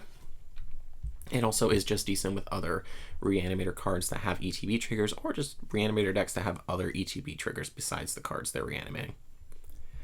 Next we have Stained Strokes. 1 and a black for a sorcery with return target creature card with mana value 3 or less from your graveyard to the battlefield with an Exalted counter on it. Rather predictably, Skofos Conqueror is going to be, once again, the best small thing to reanimate with it, but there are other options as well that you like. Data Weaver would probably be a pretty good choice. You got plenty of other options as well. Next we have Ruiner's Hijacking. This is the more typical reanimation spell that you normally see from black. 4 and a black for a sorcery. Put target creature card from a graveyard onto the battlefield under your control. And you have Cycling for 1 and a black. When you cycle this card, target player mills 3 cards. So this is probably going to target the Bug, Scourge of Capitalism, who is hopefully coming back if when the next set comes in and brings hopefully Reanimator tools. This is going to help also get you to mill stuff in the early game if you're not ready to cast the 5 mana side, because drawing a card and milling 3 cards is a pretty decent rate, and it can help bin your Reanimator piece if you need it. Oh, and I should mention, this can grab from any graveyard, which could potentially come up. Next we have Born from Fire. 12 and a red for a sorcery. This spell costs X less to cast, where X is the number of mountains you control, plus the number of cards with a cycling ability in your graveyard. Search your library for a dragon or phoenix card, put it onto the battlefield, then shuffle. It has mountain cycling too. This card was pretty powerful in field test when it was 9 in a red, so it got nerfed a bit to 12 in a red. It usually just tutors up Duration from Kitsuo's own set, but however, I do think there are powerful other options in Revolution, such as Malicious Sky Creeper, Rayquaza is a great choice, Dante could potentially be interesting. There are definitely options here for Born from Fire. Next we have the Ancestral Legion. This is another card from field test that saw a lot of play that people liked. 2 a white and a black for a legendary enchantment. Whenever you attack, return target creature card from your graveyard to the battlefield tapped and attacking with finality counter on it if it has mana value X or less, where X is the greatest power among attacking creatures you control. Obviously, pretty much any Exalted deck will want this. Exalted does pump up your creatures pretty big, and Ancestral Legion does let you bring the biggest creature out of your graveyard when you do so. But it also is just probably good in just your generic decks that have stuff in the graveyard, because this doesn't need your creature to attack alone. You just need to do it whenever you attack, it grabs the creature. I did want to highlight Fragile Soul as something that carries Exalted buffs very well, because dealing 2 or more damage gets prevented, and that 1 damage is not going to matter if your Fragile Soul has 2 or more toughness from Exalted. Next we have Duration's Entrance. 4 red and a green for a sorcery with look at the top 6 cards of your library. You may put a permanent card from among them onto the battlefield. If a creature is put onto the battlefield this way, put X +1/+1 counters on it, where X is its power. Put the rest of the cards on the bottom of your library in a random order. Obviously, the best thing to cheat out will be Scourge of Capitalism. Having a 16/16 fight the thing your opponent controls and deal damage equal to the excess might just straight up end games when it comes out, but I think there's also other options for entrance that you could potentially explore. Next we have Stack Interaction. This was recently reworked to better fit Rev, since Hyperpop is losing some tools, and Theros Age of Tracks will be losing tools once it rotates in 4 months. So I wanted to make sure that Kitsuo, while not having power level equal to Theros' counterspells, can at least approach it. First up, we have Pass Judgment. X and a blue for an instant. This spell costs 1 less to cast for each tapped creature you control. Counter target spell unless its controller pays X. This is obviously going to go very well in the Flow deck from Kitsuo, but it also is just any good in tempo lists that have tapped creatures. Stuff like Dustwing Butterfly and Rain Dance once again shine here, because they do create tapped creatures to help reduce the cost of Pass Judgment, and being able to hold up just a single mana to represent Pass Judgment could be pretty strong. Next we have Deft Deflection. 1 in the blue for an instant with choose 1, counter target spell unless its controller pays 2, or counter target activated or triggered ability from a non-land source unless its controller pays 2. This can't hit fetch lands, so no stone writing people, but this can counter stuff like ninjutsu, flow, cycling, as long as it's just countering normal spells. I think Deft Deflection could potentially see play above Omen of Deception, because I do believe Omen of Deception is the best quench in the format right now. Deft Deflection could definitely challenge that position. Next we have Ensorcel. Green and a blue for an instant, counter target permanent spell. Very simple effect, but this is going to hit a wide range in the meta. We don't really have Spellslinger in the meta right now, so this is likely going to thrive with a lot of permanent-based threats being hard countered by this. Next we have Hand Interaction. There's only going to be 1 card in this slot, but it is a pretty good one and a fan favorite, Duress.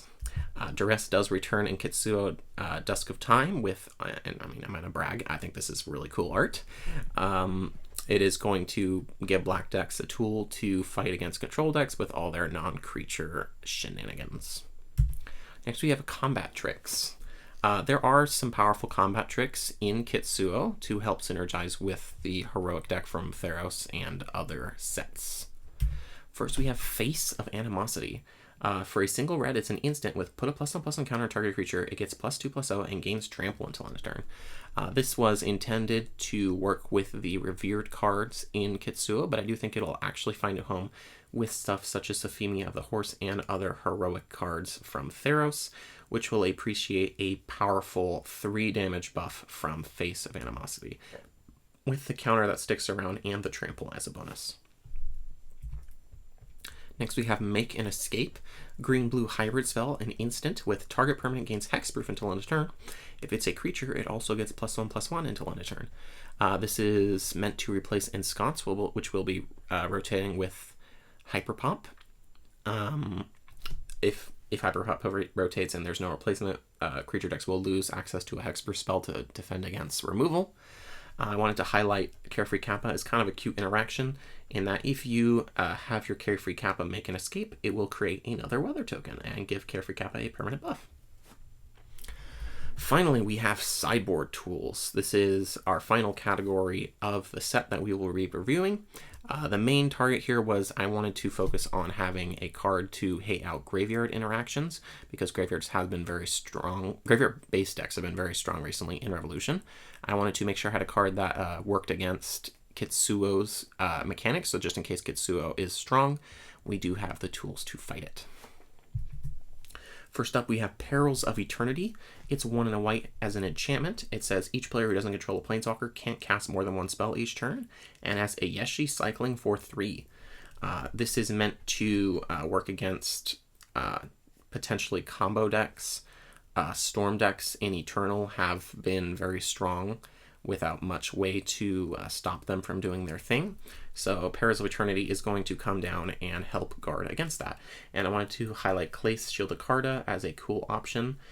Clace isn't actually have any synergy with Perils of Eternity, but he does represent the control decks that might enjoy having a Rule of Law effect at 2 mana in the format. Next we have Realm Weft Implosion. It's 1 and a green for an instant. Destroy target artifact or enchantment. Cycling 2. Very simple effect. If you need to destroy something, go ahead and fire it off. Otherwise, draw a card. This is a card that pretty much any green deck may enjoy. Next we have Moonlit Gateway. It's an artifact for 1 mana. When it enters, you may search your library for a basic land card, reveal it, then shuffle and put that card on top. You can pay 1 and sacrifice Moonlit Gateway to draw a card, or you can pay 3 and sacrifice it to exile each opponent's graveyard and draw a card. This is not the promised very strong graveyard hate, and in KDT there is another card later, but this may be enjoyed by, Eggs players. Matter Harvester seems pretty decent with it. It is definitely an option for graveyard hate that you can run if you want. However, the card I am personally excited for to hate on graveyards is Faces of the Faceless, designed by Stasis. Faces of the Faceless, designed by Stasis. That's pretty funny. It's an artifact for 2 generic. It says cards in graveyard can't leave the graveyard. They can't be cast. And then it has cycling for 2. This is a card that is going to hate out on a lot of graveyard strategies that want to pull stuff out of their graveyard. It is just not going to let them do it. However, it is going to keep intact decks that count the number of cards in the graveyard for some metric. So stuff such as the Flash package with stuff like Blankila from Oldun, I want to say, will be completely untouched. The Cycling Matters cards in Kitsuo will, by and large, will not be affected by Faces of the Faceless. So it is something that will have push and pull in terms of its interaction with graveyard decks in the format. And I believe our final card we're going to be covering today is Primordial Gateway. This is a card meant to work against Kitsuo's main themes. It's a 2-mana artifact that says, as it enters, choose Mourning, Oblation, or Prayer. Mourning states players can't discard cards to cast spells or activate abilities. Oblation states players can't sacrifice non-land permanents to cast spells or activate abilities. And Prayer states players can't pay life to cast spells or activate abilities. Mourning is basically meant to counter the cycling deck if it proves to be too strong. Oblation is great against the Damned deck to help fight against non-land permanent sacking. There is a lot of sacrifice effects in Kitsuo that I would feel that Primordial Gateway does help stop rather neatly. And then Prayer is just nice to round out the symmetry of it all, because this is the Torment options here. All right, that does end the competitive review for Kitsuo Dusk of Time. Hopefully, having watched this video, you have a better understanding of how Kitsuo Dusk of Time would interact with the format, what sort of decks it would support and or generate. I am Provocative. Thank you for watching, and I'm going to drink a bunch of water and have some throat lozenges because I think my throat is absolutely burning.